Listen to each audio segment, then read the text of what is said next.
Doble ingat naman sa mga alis ng bahay ngayong Kapaskuhan. Sa Pasig, isang residential building ang nilooban at pinagnakawan. Nahuli kamyan sa pagtutok ni June Veneracion.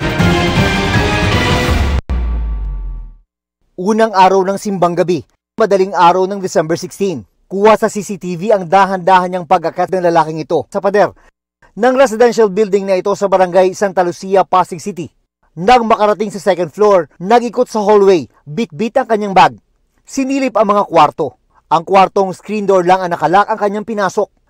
Paglabas ng kwarto, diretso na siya sa lugar kung saan din siya umakyat. Nang mag-umaga, nagulat ang residenteng si Kevin, di niya tunay na pangalan, na napunta ang kanyang wallet sa hallway at wala ng laman.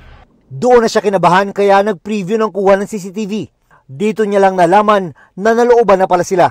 Kasi hindi ko in-expect na may nakapasok na palang iba sa loob ng kwarto ko. Tapos yun nga, ang daming mga posibleng mangyari. Baka yun nga, nabalitaan rin po na may dalang kutsilyo yung magnanakaw. So may chance rin po na kung sakaling nagising po, baka nasaksak po ko.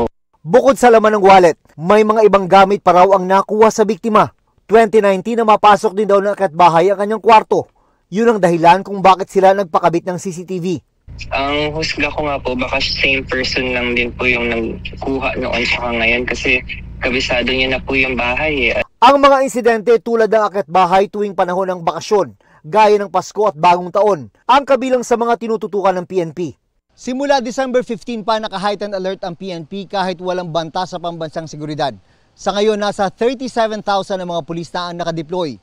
At kung kinakailangan ay posible pa raw madagdagan yan para matiyak ang maayos at ligtas sa Pasko at Bagong Taon. Bilang bahagi po ng ating security deployment ay maglalagay po tayo ng mga pulis sa mga barangay, katuwang po nila yung ating mga barangay officials para bantayan po yung mga bahay at mga establishmento na may iwan po. Panawagan ng PNP sa publiko, lalo na sa mga iiwanan ng kanilang bahay, na magdoble ingat at huwag bigyan ng pagkakataon ang masasamang loob. Iwasan po natin yung mga tinatawag po nating mga at the moment post dahil parang in-announce nyo na rin po sa mga kawatan na kayo po ay wala doon sa inyong lugar. Para sa GMA Integrated News, June Veneracion, nakatutok 24 oras.